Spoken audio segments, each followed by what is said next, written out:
안녕하세요. 예. 비록 솔직히 제 핸드폰이 망가져서 할 기분은 안 나지만 그래도 한번 해보겠습니다. 어쨌든 뭐 중요한 거는 목소리를 전달하는 거니까 뭐 음질은 안 좋지만 어느 정도는 되는 것 같습니다. 그래서 좀 크게 얘기하는 쪽으로 해서 해보겠습니다. 그러면 오늘은 할 얘기는 무엇이냐? 바로 카르마.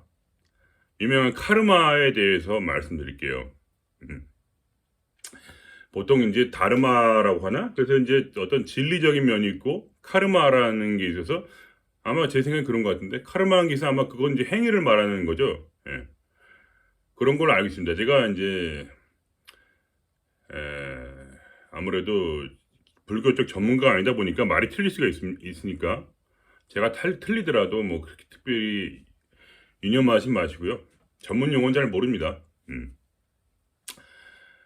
이제 기독교 쪽은 이제 워낙 제가 선교사 생활을 오래 해서 뭐 신학도 했고 하니까 이제 신학이라기보다 이제 미션 스쿨을 6년 정도 다녔으니까 아무래도 그래서 이제 선교사도 하고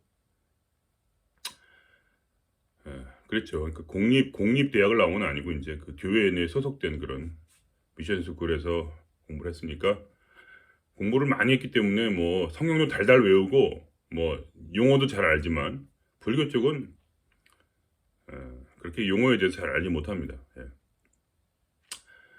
어차피 저는 불교도 아니고 기독교도 아니니까 뭐 그냥 사용하는 거 저는 마음속에 이미 딱 그게 있습니다. 뭐가 중요한지는 단지 이렇게 저렇게 설명을 드리는 것뿐이에요. 그런 종교적 방식으로 전혀 종교를 얘기하려고 하는 것이 아닙니다. 사실은 그냥 제가 체험한 것을 말씀드리는 것뿐입니다. 예. 그래서 어쨌든 이제 중요한 것은 뭐냐면 카르마라는 건 이제 행위에 따라서 인생이 결정된다는 건 아닙니까? 카르마에 따라서 우리의 미래가 결정된다. 행위에 따라서. 거기에는 제가 전에 말씀드린 일치하는 면이 있습니다. 즉 제가 설명드리는 것은 항상 우리 혼 안에 기억 장치가 있어서 우리가 그 기억을 그대로 행위에 우리가 어떤 일을 했는지에 대한 기억이 다 있습니다. 그러니까 행위뿐만 아니라 마음으로 생각한 모든 것이 기억이 있어서 안쪽이나 바깥쪽이나 그래서 그것이 결국은 자신이 된다. 그런 학설은 유명한 신지학이나 이런 것도 똑같습니다. 신지학에 보면은 요즘 들어서 이제 신지학을 이제 한 번인가 그 유튜브 같은 거 봤는데 재밌더라고요. 신지학에서 말하기를 자신의 행위가 나중에 내세에 가서 자신이 된다. 그렇게 말하더라고요. 그래서 그게 내가 하는 얘기랑 똑같네. 비슷하네. 그러니까 저는 내 혼에 있는 기억이 그대로 남아서 우리가 그걸 그대로 가져간다. 사실 죽고 나면 육체가 없으니까 우리는 영혼인 거죠, 영혼. 죽고 나면 뭐 그런 것이 신작을 얼마 전에 들어보니까 일맥상통하다. 그런 걸 느꼈고요. 근데 사실 그 신작은 결국 뭐 뻔하지 않습니까? 기독교에서 나왔겠죠. 뭐 아마도. 그러니까 아무래도 이제 그런 일맥상통인 면이 있을 수 있다. 고도 할 수 있는데 뭐 정확히는 알 수가 없죠. 그 신작이 어디서 나왔는지는. 뭐 근데 그게 보통 이제 그게 서양에서 나온 거니까 뭐 그렇다고 치고요. 그 어쨌든 간에 그치 예수 그리스도에서 나왔다 할 수 있죠. 어떻게 보면. 어쨌든 간에 그래서 오늘 말씀드린 건 뭐냐. 카르마에 고생하는 분들이 많아요. 그래서 카르마 때문에 막 힘들어하는 분들이 많이 있겠죠, 당연히. 그거는 카르마는 뭐냐? 근본이 자기 규율입니다. 자기 규율. 그러니까 자기의 규율을 열심히 해가지고 좋은 일하고 선한 일하고 사랑하고 보편적인 사랑을 박애의 사랑을 자비를 사람들에게 전하는 거 그리고 실제로 그렇게 살아가는 그것을 이제 카르마라고 하죠. 그래서 그 좋은 카르마를 쌓는 거죠. 그런 고통에 이제 사람들이 빠져 있는데, 그래서 그런 것을 하는데 그게 제가 가장 싫어하는 겁니다. 그게. 그러니까 바로 뭐라 하나, 원래 진리와 반대되는 것인데 어떻게 해서 이제 그것이 잘못 이해되는 방향으로, 그러니까 그게 카르마가 틀렸다는 게 아니라 그 카르마를 잘못 이해하는 방향으로 이해가 돼가지고 아쉬워요. 그래서 안타까우기도 하고, 어떤 사람은 카르마를 닦기 위해서 너무 열심히 노력하는 걸 보고 제가 마음이 아플 때가 있어요. 어떻게든 어떤 그런 이제 그 사람 어떤 분은 책을 이제 그렇게 설명해 주지 않잖아요. 유튜브에 보면 설명해 주는 많으니까 그런 책을 읽어주는 분들 있잖아요. 그럼 그런 거 들어보면 어떤 사람 막 열심히 카르마를 닦고 막 그냥 좋은 일 하려고 하고 막 그냥 또 카르마를 연구해가지고, 이런 정말 사람들이 왜 이렇게 카르마를 실수를 할까? 그래서 카르마를 실수를 줄이고 좀 더 온전한 삶을 살도록 노력하는 그 모습 볼 때 아름답기도 하지만 다른 면에서 안타까워.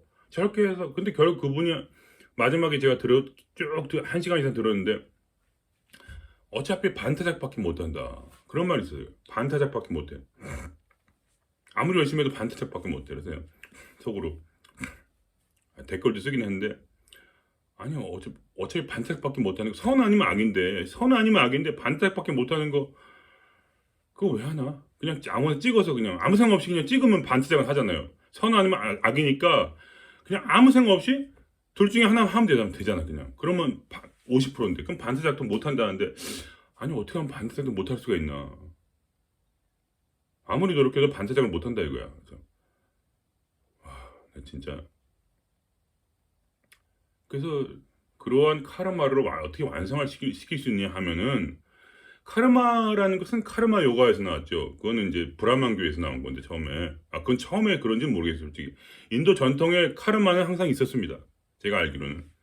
제 짧은 지식으로는 카르마라는 것은 불교 이전부터 있었습니다. 불교는 나중에 나온 거죠. 훨씬 더 브라만교가 오래됐고, 브라만교 이전에도 아마 있었을지 모르죠. 환생이라는 개념. 환생에서 카르마를 계속 닦아서 열심히 노력하면 언젠가는 부처가 된다는 거 아닙니까? 완성. 그러니까 거기 이제 물론 이제 그 브라만교에서는 브라만이 된다는 거죠. 신인 합일이 돼서 브라만이 마지막에 우리 영혼이 신과 하나가 된다. 근데 답답하거든요. 제가 볼 때는. 그럼 막 수억만 번을 환생해서 계속 닦는데 그거를 단번에 닦을 수가 있는데 왜 그렇게 그거를 오래 걸리고 어차피 절대로 그렇게 해봤자 못 닦는데. 왜냐면 목적이란 거는 행위가 아니에요. 우리의 삶 전체가 이게 신과 하나가 되는 거지. 신인 합일이 되는 거지. 행위를 옳게 하는 게 아니에요. 전혀 한 걸음도 못 나오고 있는 거야, 말하자면. 제 생각엔 그래요. 왜냐면 우리가 선한 일을 하려고 해서 선하게 하는 게 아니에요. 그것은 노조에서 말하는 무의자연. 즉, 아무런 의지가 없이, 목적도 없고, 의도도 없이, 자연스럽게 선함을 행하는 것. 그것이지, 자기 규율을 통해서, 율법을 통해서 선함을 행하는 것이 아니란 말이죠. 근데 그거를 모르고 자꾸 막 뭘 닦으려고 그래. 카르마를 닦으려고 그래. 닦는 게 아닌데. 그러니까 제 느낌에서는 완전히 이제 그걸 들을 때마다 머릿속에서 폭발하는 느낌이죠. 아니, 왜 이렇게 안타깝다. 왜 이렇게 고통을 당할까? 끊임없이. 저런 열심이 있다면 자기를 그냥, 자기를 헌신해서 신과 하나가 되면 되는데, 왜 자꾸 뭘 닦으려고 그러냐. 닦으려는 게 목적도 아니고. 아무런 의미가 없는데, 그거는. 신과 하나가 되지 못하고 그러니까 까르마 요가 뭐야? 마지막에 신과 하나가 되는 건데, 자신의 외면을 아무리 닦고 멋있게 행동을 하고 마음을 닦고 해도 결국 마지막에 신과 하나가 못 될 바에야 뭐하러 까르마를 닦냐 이거죠. 신과 하나가 되기 위해서 까르마를 닦는다는 게 설명인데, 그 브라만교의 설명이 그게 마지막에. 그 불교에서도 그러니까 스님들은 무슨 정신적으로 수양을 하고 있고, 그다음에 제세 뭐라고 하냐, 제자인데 그 제세 제자라고 하나? 세상 제자들, 하여간 중이 아닌, 아니, 스님이 아니신 분들, 그런 분들은 까르마를 닦아라. 어차피 좀 너희들은 근기가 좀 모자라니까 까르마 닦아서 다음 내세에는 스님으로 태어나도록 해라.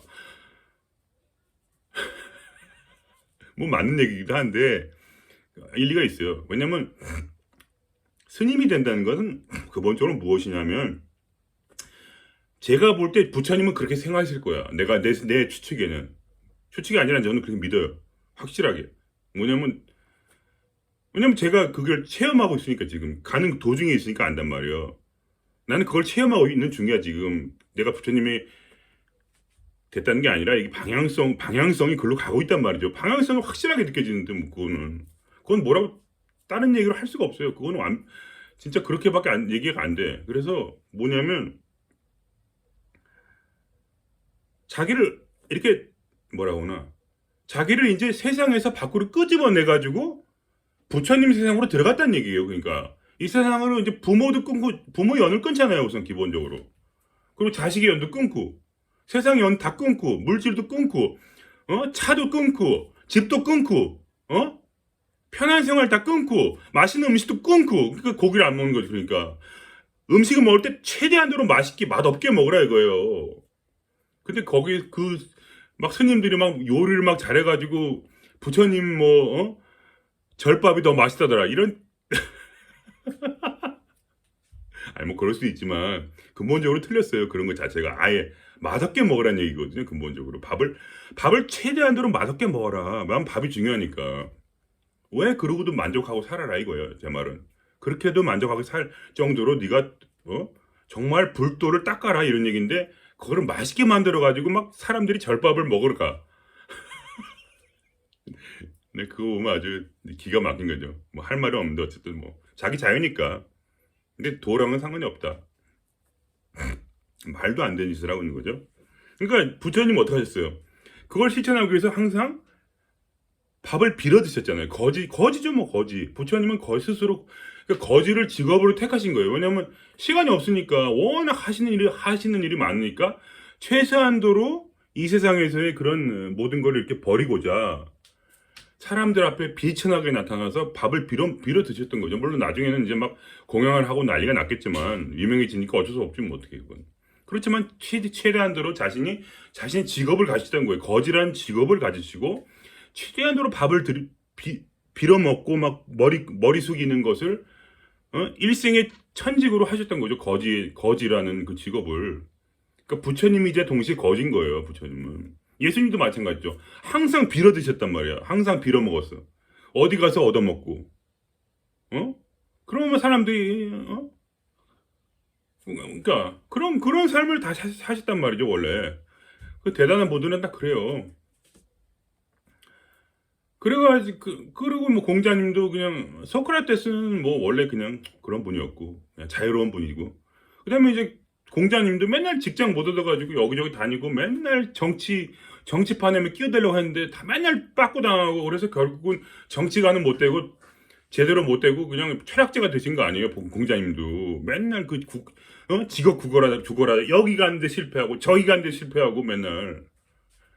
근데 지금 딱 이제 스님들이 이제 딱 그 부처님 뒤에 딱 올려놓고 멋있게 쫙 한 다음에 집을 크게 해가지고 멋있게 딱 해놓고 거기서 맛있는 절밥 드시면서 자가용국 굴리면서 아니 그 뭐 그런 걸 가졌다는 게 나쁘다는 게 아니라, 근본적으로 그러니까 무엇 때문에 이게 출가를 하느냐, 그거를 의미가 이미 상실됐죠, 거의. 차라리 지금은 제자가 낫다. 지금 상태에서는 옛날과 같은 그런 이제 아름다운 그런 빌어먹는 그런 거지의 삶을 더 이상 지금 살지 않기 때문에 지금은 제자가 훨씬 낫다는 거죠. 절대로 구원을 못 받아요. 지금 그런 스타일로 만일에 어떤 분이 멋진 집에다가 이렇게 해가지고 자가용 굴리면서 이렇게 딱딱딱 해가지고 그다음에 또 조지쯤 되면 이제 딱 이제 이렇게 되고 뭐 이렇게 좀 높아지고 막 거기에 이렇게 규율이 있어갖고 서로 딱딱딱 이렇게 해가지고 막 으쌰으쌰 하고, 그럴 바야 이게 물론 그분들도 근데 솔직히 그런 면이 있죠. 예를 들면 부모 자식도 연도 끊고 뭐 그런 건 굉장히 또 크긴 하죠, 솔직히. 그런 건 솔직히 인정합니다. 얼마나 아프겠어요, 마음 외롭고. 자기 부모와 떨어지고 형제자매와 떨어진다는 것은 정말 큰 일이긴 합니다, 솔직히. 그거는 인정해요. 하지만 다른 삶에 있어서는 결혼도 안 하고 그러면 도대체 이 세상에 깨달을 게 없어. 그거 왜 외롭다는 걸 이겼다. 뭐 그거는 인정하고 그거 왜 뭐가 있습니까? 솔직히 밥 잘 먹고 그래 고기 안 먹어서 괴롭기도 하겠다. 술도 안 먹어야 되고 예 그런 거 인정합니다. 하지만 제가 말씀드린 게 뭐냐면 그 중요한 그것을 이게 뭐냐면 바로 내가 나를 이제 던졌다는 얘기예요. 세상에서 나와서 부처님의 새로 나를 던졌다는 뜻인데 부처님으로 누가 던지냔 말이죠. 지금 이 세상에 그냥 빌어먹는 부처님은 던지셨는데 이제 지금은 그 아방궁에 들어앉아가지고 궁전 같은 교회도 그렇지만 하여간 그게 뭐예요 그게 아무런 의미가 없다. 그럼 뭐냐? 어떻게 하면 그럼 우리가 이 카르마를 닦을 수가 있는가? 그것은 바로 초월. 초월은 무엇인가? 바로 신으로 가는 겁니다. 신과 하나가 되는 거예요. 그게 바로 브라만교뿐만 아니라 결국은 모든 종교가 같아요. 신을 향해 나아가는 거야. 진리를 향해 나가는 거죠. 그럼 진리와 이 세상은 굉장히 다릅니다. 진리의 세계는 빛과 뭐 어떤 그런 아름답고 막 이런 거지만 이 세상이란 게 뭐예요? 욕망의 덩어리잖아요. 그렇죠? 물론 세상은 괜찮은데 문제는 우리의 마음이 욕망의 덩어리긴 하지만 어쨌든 그죠? 그러면 거기서 어떻게 그럼 내가 할 것인가? 그거는 바로 단순합니다. 제가 항상 얘기하는 것처럼 내 자신을 우주로 던져요. 던지란 말입니다. 그냥 던지세요. 그러면 어떻게 됐냐? 그러면 이 우주에는 깨달음이 이 우주를 지배하고 있단 말입니다. 만일에 내 무게만 없어지면 내가 이 세상을 막 끊임없이 사랑하는 끊임없이 이 세상에 막 빨려들고 있는 나를 좀 가볍게 하면서 이 세상에서 이제 두들겨 맞으면서 그러니까 세상을 포기하게 된단 말입니다. 그러니까 스님이 되면 안 돼요. 절대로 지금은 어떻게 되냐 거지로 돼요. 차라리 거지가 되는 게 낫고 차라리 어려운 회사에 들어가서 사장님한테 죽도록 맞는 게 낫고 차라리 배고프게 사는 게 낫단 말입니다. 지금은 그래요. 이 세상은 지금은 그렇게 해야지 뭐라 조금 얻죠. 그래야지 뭔가 좀 가벼워지지. 그래서 죽도록 맞다 보면 뭔가 좀 가벼워지면서 이렇게 좀 세상이 싫어지고 좀 이렇게 약간 좀 그런 게 좀 그런 맛이 있어요. 좀 이렇게 좀 페인 같은 그런 좀 병적인 맛이 있어야 된단 말입니다. 이 돌을 닦는다는 것이. 예? 그렇게 막 쉽게는 안 돼요. 절대로. 그래가지고 이 에고가 깨어지면서 점점 그와 동시에 에고가 깨어지는과 동시에 점점 더 신을 향한 진리를 향한 끝없는 사랑이 막 뿜어나오기 시작하면서 이게 이쪽이 만일에 지구다. 이쪽이 지구다. 그리고 이쪽이 태양이다 말입니다. 태양이야. 그러면 이 지구라는 행성에 지금 내가 다 발이 붙어 있잖아요. 그래서 중력에 따라서 지구하고 태양 사이에 우리가 있지만 지구랑 더 가까이 있기 때문에 지구의 중력에 우리가 끌려 들어갑니다. 이게 좀 웃긴 방법으로 제가 설명을 드릴게요. 끌려 들어가. 그래서 이 세상에 딱 붙어 있단 말이죠. 근데 이걸 자꾸 부서지고 이 세상이 싫어지고 이제 막 다 포기해야겠다 막 이러고 그런 거 동시에 내가 저 태양을 사랑한다. 내가 태양을 정말 원한다. 내가 하나님 원한다. 진리를 원한다. 이런 태양의 빛을 원할 때 이게 점점 떨어지면서 이렇게 어느 순간에 일로 가버리는 거죠. 내 마음이 저리로 가면은 마치 중력이 처음에 여기서 내가 80kg였는데 어떨 때는 40kg 됐다가 또 지나니까 20kg가 되고 0kg가 되는 거예요. 그러다가 이렇게 이게 일로 원하니까 이렇게 어떻게 이렇게 가다 보면 이 중간쯤 왔다. 그러면 이제 일로 쑥 빨려드는 거야. 쑥 빨려들어서 태양으로 딱 가는 거죠. 그게 카르마라는 겁니다. 카르마. 쑥 빨려드는 거예요. 나를 던졌어. 내 삶을 이제 포기했어. 이 세상엔 더 이상 흥미가 없어. 어차피 다 망했어. 다 잘 안 돼 이제. 끝났어. 오케이. 그러면 근데 나는 살고 싶어. 어떻게 살까? 그래. 뭔가 신이 있다니까. 뭔가 진리가 있다니까. 저쪽 빛이 비치는 저 멀리, 저 하늘에 저 멀리, 비치는 저곳. 태양으로 한번 가보자. 이카루스처럼 날아가 보자.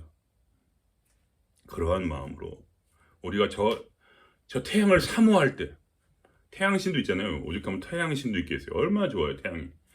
오직하면 태양신이 있겠어. 그러니까, 야, 가자, 태양으로.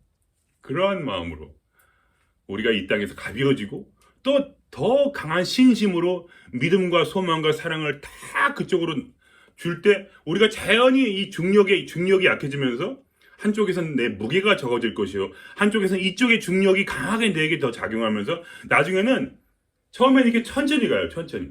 이게 지금 여기가 태양으로 쳐요. 여기 빛이 있네. 처음에는 이렇게 천천히 가. 그러다가 점점 내 세상 욕망이 적어지고 더 세상을 포기하고 더 놓고 이제 완전 출가를 하는 거예요. 진심으로 출가를 하여 더 이상 세상에 소망에 두지 않고 가다가 이제 점점 이쪽에 인력이 작용을 해가지고 이게 쭉 빨려 들어간 말이야. 근데 그걸 이해를 못해. 그래서 내 삶이 어떻게 되냐. 좋은 일을 하기 싫어도 좋은 일을 하게 돼요. 그 좋은 일이란 게 뭐냐. 그거는 객관적으로 내가 바라볼 때 좋은 일이 절대 내 개인적인 좋은 일이 아니야. 그걸 아셔야 돼요. 객관적으로 이 온 우주를 바라볼 때 내가 어떻게 하면 좋은 일을 할 것인가에 대한 깨달음이 온단 말입니다. 그것이. 그러한 보편적인 그런 것인데 그거를 내가 알고 모르기가 중요한 게 아니라 바로 신이 내와 하나가 돼서 이게 가다 보면 이게 이제 점점 저는 가는 중에 있단 말입니다. 그러다가 이게 쑥 빨려 들어가 점점 빨라져요. 그래서 정신이 없단 말입니다. 신과 너무 가까워지니까 이게 내가 도대체 어떻게 되는 것인가 미쳤나? 이런 생각이 들 정도로 가면 갈수록 속도가 빨라진단 말입니다. 그러면 그 다음부터는 성격도 바뀌고 그 다음에 더 자유로워지는 거예요. 점점 가면 갈수록. 점점 더 뭔가 이제 이 세상에 지금도 뭐 여러 가지 일이 있긴 하지만 그냥 털털 웃어버리고 마는 거죠. 왜 사냐면 웃지요. 그런 거 아닙니까? 조금씩 점점 더 가벼워지고 그러니까 이타적인 일을 하려고 절대로 하지 않아요. 율법이란 건 이미 끝난 겁니다. 율법을 자꾸 자기 규율은 율법이거든요. 자기 규율이 율법이요. 내 안에서는 뭐냐? 양심. 자기 규율과 양심은 같은 거예요.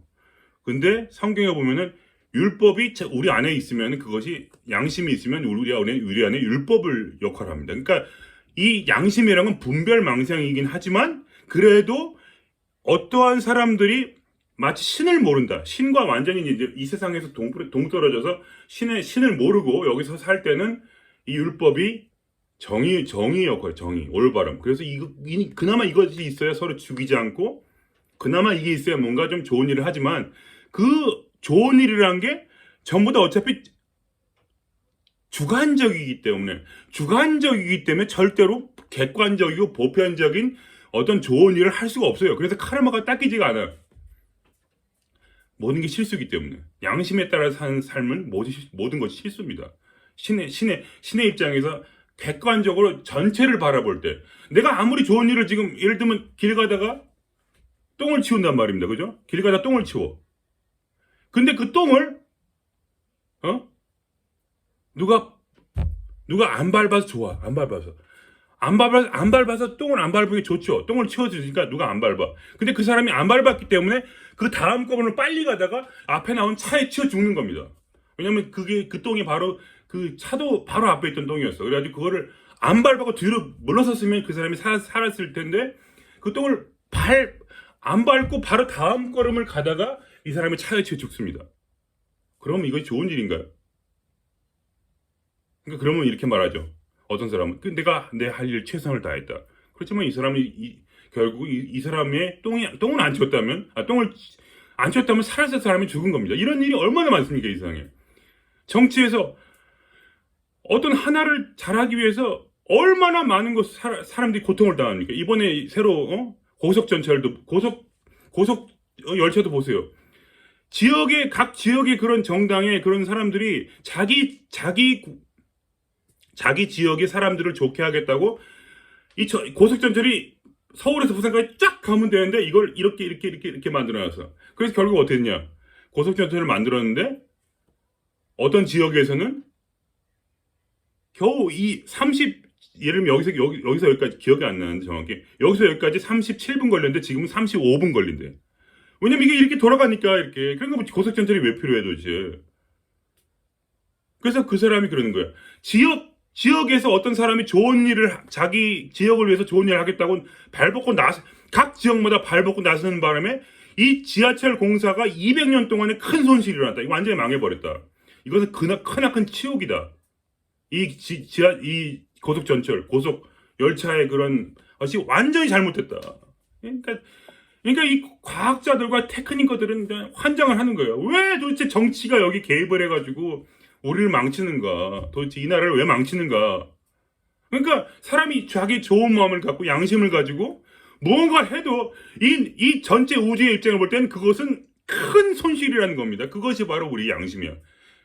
근데 가끔 보면은 뭐 이렇게 양심을 주장하고 뭐 입으로는 다 똑같아요. 내가 볼 때는 입으로는 진리를 말해. 신의 진리를 말하고 부처님의 진리를 말하는데 행위는 어떻게 하냐?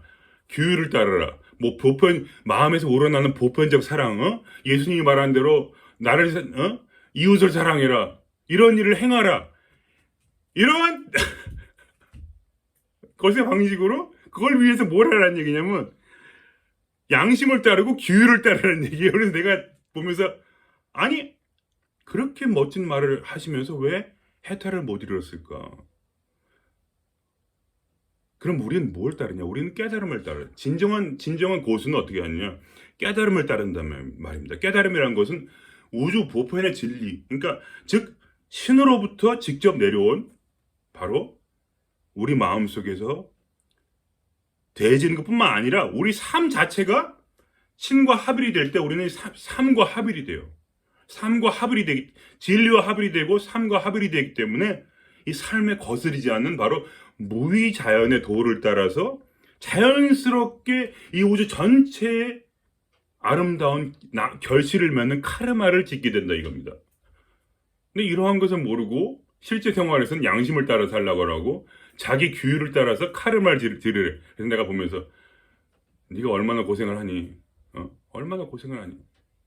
그렇게 힘든 짓을 어떻게 하니 도대체? 어떻게 양심을 따라 살고 어떻게 이 세상에서 양심을 따라서 하면 다 죽어요. 어떤 사람이 하나의 집단에서 말입니다. 최소한 하나의 집단만 봐도 지 혼자 잘났다고 양심을 지키고 살면요. 이 집단 전체가 죽습니다. 왜냐면 이 세상의 시스템이라는 거는 눈 가리고 아웅이야. 세상이 원래 그런 거예요. 눈 가리고 아웅하기 위해서 만든 시스템이다 이거야. 보세요 주변을. 전부 눈 가리고 아웅하고 있잖아요. 실제로는 다 이상하게 살면서 겉으로만 쇼윈도우 부부처럼 회사도 쇼윈도우 회사고 우리 가정생활도 쇼윈도우의 가정생활이고 쇼윈도우 회사 생활이란 말입니다. 그 나중에 결국은 일 터지고 나면 마지막에 막기에 급급하잖아요. 그것도 쇼윈도우 막기 뒤에 막기 그거 아닙니까? 계속 그 앞에만 쳐바르는 거죠. 그래서 예수님이 말하지 않습니까? 이 세상은 회칠한 무덤이요. 겉은 하얀색 회로 발랐지만 속에는 썩었다 이거예요. 그게 원래 이 세상이에요. 근데 혼자서 뭐 양심에 따라 산다고 어쩌고 다 죽는 거예요, 그럼. 너는 좋겠지. 양심에 따라 사니까. 너는 기분이 좋겠지. 근데 거기에 딸려있는 사람들은 다 죽는 거 아니에요, 결국. 어떤 한 사람이 자기는 양심을 지키고자 쇼 윈도우로 만든 이 세상에서 혼자서 그렇게 살면 다 죽는 거 아니에요? 그죠? 물론 제가 그거를 무슨 양심을 지키지 말라는 게 절대 아닙니다. 또 그 오해하시면 안 돼요. 양심을 지키되 신에게 간 후에 지키시란 말이에요. 신에게 간 후에. 그러면 이 세상에서 최대한도로 남을 해치지 않으면서도 아름답게 모든 것을 끝맺을 수 있는 방법을 가르쳐 줍니다. 그리고 그 삶 자체가 더 이상 나를 과거의 나라서 살지 못하게 해요. 이미 저는 저는 컨트롤을 잃었어요. 아무런 컨트롤이 없어요. 제가 제 스스로 나를 못해 어떻게 할 수가 없어요. 붙들림을 받아가지고 이 삶에 붙들림을 받아가지고. 그러니까 지금은 어떻게 됐냐면 내 성격 자체가 이상해졌어요. 저는 굉장히 소심하고 거의 자폐적인 사람인데 지금은 막 내놓고 다녀. 아무나 길 가다가도 일부러 그러는 것도 아니야. 이미 이 속에서 신이 나를 잡아가지고 이렇게 확 얘기를 시켜요. 그러면 내 일부러 그런 것도 아닌데 막 가서 얘기를 해. 그럼 내가 막 얘기하고 막 하면 나중에 알게 돼요. 아, 이 사람이 지금 말씀이 어떤 그런 진리가 필요한 그런 단계에 있는 사람이었구나. 이거를 알게 돼. 그 어떤 사람이 막 나한테 찾아와. 사람들이 막 나한테 찾아와요. 그래서 내가 또 말을 해줘. 그러면 아, 이 사람은 어떤 이런 부분에 진리가 필요한 사람이었구나. 그래서 그 얘기를 해주면 그 사람도 좋아하고 기뻐하고 서로 윈윈. 그러니까 이게 어떤 느낌은 우겨쌈을 당한 것처럼 쌈 속에 있는 고기 같은 느낌이에요. 쌈. 어떻게 할 수가 없어. 제가 저번에 한번 미친 소리 했잖아요. 제가 미친놈이라고 해서 차도로 뛰어들었다고. 차도로 뛰어들었단 말입니다. 마음속에서 그런 느낌이 들어가지고 그냥 확. 그런데 그 순간에 제가 이건 지금 거짓말 믿거나 말거나 제가 스스로 얘기하면서도 너무 미친 소리라 스스로 확신은 없어요. 근데 그냥 하나의 예로 말씀드리면은 뛰어들었는데 그 순간에 제가 갑자기 이게 내가 더 이상 이 몸에 있지 않고 밖으로 나가면서 나를 치려고 온 덤프트럭을 봤어요. 덤프트럭을 봤단 말입니다. 그 속에는 희한하게 나는 그러니까 여기 있는데 덤프트럭은 여기 나보다 더 크잖아요. 근데 저는 더 뒤로 간 거야, 말하자면. 가가지고 나는 못 봤어, 솔직히. 덤프트럭을 봤어요. 그러면서 그 차를 탄 그 사람의 얼굴과 그 운전자의 얼굴과 그다음에 옆모습을 봤는데 그것이 몇 미터 간격도에 순간적으로 그 앞에 내가 뚜져들었는데 순간적으로 확 하면서 슬로우 모션으로 봐. 슬로우 모션으로. 천천히 오는 거야. 근데 그것이 몇 미터 안 가가지고 딱 내 앞에 쓰는 거야. 마치 앞에 무슨 벽이 있는 것처럼 붕 이렇게 섰어요. 그게 그 순간이 마치 한 몇 초 정도의 그런 슬로우 모션으로 내가 본 거예요. 그거를. 그때 그걸 보면서 내가 아, 이 차도 신에 섰겠구나. 이게 쓰네. 이게 몇 미터 안에 그냥 훅 서버리네. 그냥 그 앞으로 차 앞으로 뛰어들었는데 나는. 내가 일부러 뛰어내려고 한 것도 아니에요. 어떻게 보면. 그러니까 뭔가가 이제 더 이상 내가 내 스스로 컨트롤이 안 돼. 뭔가가 같이 맞물려 들어간단 말입니다. 그래서 느껴져요. 무엇이 무의자연인가. 지금은 자다가도 벌떡벌떡 일어나, 어떨 땐. 시간 딱 맞춰줘요, 하나님이 항상. 몇 시에 일어나면 몸이 자다가도 확 일어나 버려, 내가. 그러면 또 이제 출근 시간이고 뭐 해야 될 시간이고 무슨 일을 해야 되고. 그리고 자다가도요. 새벽 4시고 5시고 아무 상관없어. 갑자기 여기가 뚜껑이 열린 것처럼 뻥 하면서 이 길로 에너지가 들어와요. 머릿속으로. 그러면 피곤한 게 확 가셔버려. 순간적으로. 한 방에 끝나. 여기가 이렇게 뚜껑이 열리는 것처럼 이렇게 팡 하면서 자다가도 소리가 들릴 정도야. 그러면, 또 하나님 또 왜 그러시는 거죠, 도대체. 힘들게 또 갑자기 잠을 깨우고. 그러면, 엄청난 이 에너지가 들어오면서 엑스터시가 느껴지면서, 이게 정신을 못할 정도로 기쁨이 자다가도 너무 좋아가지고 웃음이 나고. 아니, 에너지가 너무 많이 들어오니까, 한 번에. 그러면 몸과 마음의 피로가 확 날라가. 한 번에. 스트레스가 한 방에 끝나는 거죠. 그러니까 내 몸이 더 이상 내 몸이 아니야. 이게 이상해.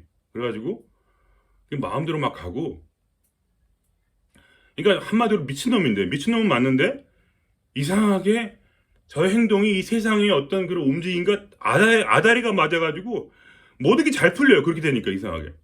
나는 아무 얘기나 막 해. 어떨 땐 그냥 사람들 만나서. 옛날에는 사장님은 하지 못할 얘기도 막 해요. 사장님이면 야, 오늘은 너 좀 일 좀 더 하면 안 돼? 난 원래 오더를 많이 받으면 좋은 건데. 옛날에 눈치 봐가지고 일 계속 하겠습니다. 당연히 이렇게 하겠지만 지금 지금 어제 너무 피곤해가지고 오늘 못 하겠다고. 그냥 자연스럽게 그냥. 그래서 누구 도와줄 사람은 또 내가 자연스럽게 도와주고. 지금도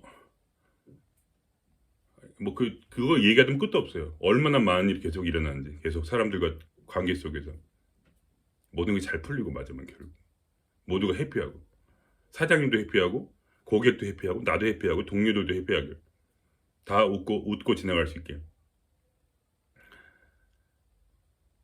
그리고 어떨 땐 양심을 따르지 않아요. 어.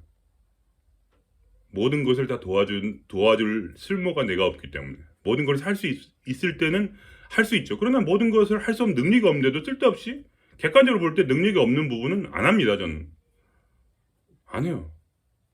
자식도 어떨 땐 위험에 방치되는 것 같이 보여도 안 도와줘요. 절대로. 내가 할 수 있는 일이 아니기 때문에. 그리고 저는 두려워하지 않습니다. 자식 고통받는 거 두려워하지 않아요. 왜냐면 나도 고통 때문에 살았기 때문에. 고통 안 받았으면 난 벌써 자살하고 끝냈어.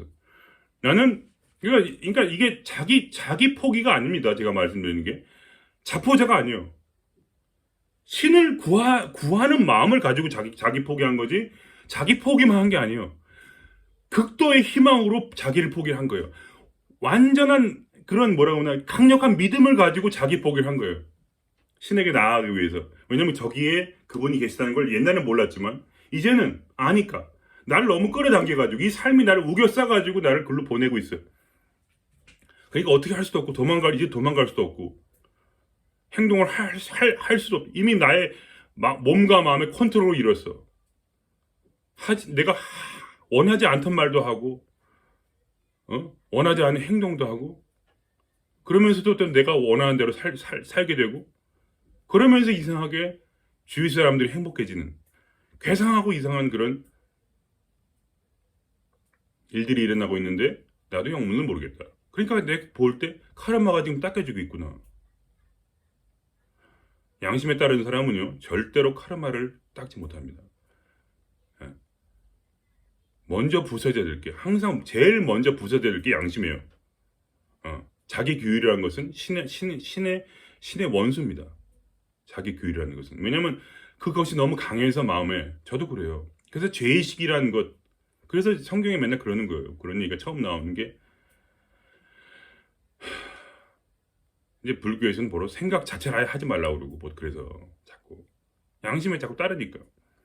기독교에서는 먼저 양심의 율법을 먼저 십자가에 못 박아라. 먼저 그건 죽었다. 너는 양심에 대해 죽고 양심은 너에 대해 죽었다 이거예요. 그래서 양심을 따르지 말라는 건 아니라는 말입니다. 제 말은 먼저 신을 따르고 그 다음에 양심을 따르라. 신을 따르지 않는 양심은 죽여버려라.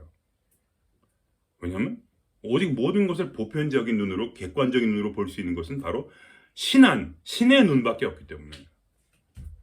그것은 바로 깨달음이고 그래서 깨달음에 따라서 따라 살으라 그런 말씀입니다. 그럴 때 카르마가 닦여진다. 그리고 마지막 항상 제가 항상 좋아하는 거 헌신하라. 진리에 헌신하라. 그리고 세상을 버려라. 세상을 7, 8%, 45%만 가지고 항상 이 우주를 55%좀 가지세요.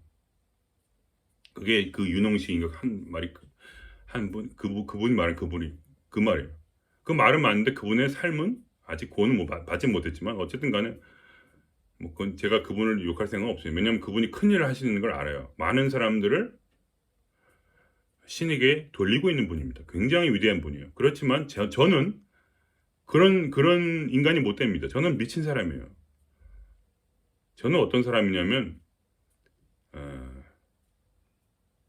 그냥 저처럼 그런 여러 사람을 포용하는 것이 아니라 아무도 거의 대부분이 한 100만 명 중에 한 명이 받을 수 있는 말만 합니다. 100만 명 중에 한 명만 할 수 있는 길을 말씀드리는 거예요. 좁은 길, 그냥 완전히 신에게 안기는 길, 완전히 신에게 선택될 수밖에 없는 길. 누구도 가지 못하는데 가끔 예를 들면 이 대한민국에서 10명만 이 말씀을 받고 그대로 살아도 엄청난 그런 내 삶의 결실을 거두었다 할 정도의 그런 말만 드리는 겁니다. 그냥 뭐 자폭하란 말인데 사실은 자폭하는 말인데 제 말은 자폭을 하려고 해도 당신이 신을 향하여 자폭할 때는 절대로 자폭할 수 없고 너의 삶은 해탈과 기쁨과 그리고 카르마의 완성을 이룬다. 왜냐면 네가 신인 합의를 이루기 때문에 즉 진리가 너의 본체의 중심이 돼요. 진리가 완전히 이 가운데 들어가서 너를 좌지우지하는 그리고 삶이 너의 마음속에 들어가서 실제로 너의 몸을 완전히 무의자연 즉 이렇게 그대로 흐르도록 하는 겁니다. 그러니까 제 말은 뭐냐면 지금까지 당신께서 이 물을 거슬러서 강물의 방향으로 이렇게 하는데 이걸 거슬러서 간단 말입니다. 계속 수영을 하고 있어요. 계속 끊임없이 싸우고 있어. 내가 이 한 걸음을 한 번 손짓을 하지 않으면 난 물에 쓸려가서 죽을 것이기 때문에 저쪽이 바다인데 바다로 가지 않기 위해서 나는 산으로 올라가요. 산으로 계속해서 시냇물의 근원을 향해서 산으로 가고 있는데 저는 뭐냐? 제 말은 무슨 말했습니까? 저 바다 깊은 곳에 신해철이 말한 것처럼 저 바다 깊은 곳에 넌 민물장어라서 바다로 가면 죽지만 그러나 저 깊은 곳에 바로 너의 근원이 있다. 그러니까 손을 젓지 말고 포기해버려라. 그리고 삶을 따라 흘러가라. 빈배처럼 아무런 방향성 없이 아무런 꿈도 없이 희망도 없이 오직 진리를 소망하고 신을 소망한 다음에 이 강물에 삶이라는 강물에 그냥 흘러가다 보면 알게 된다. 이 삶이 신이라는 것 사실은.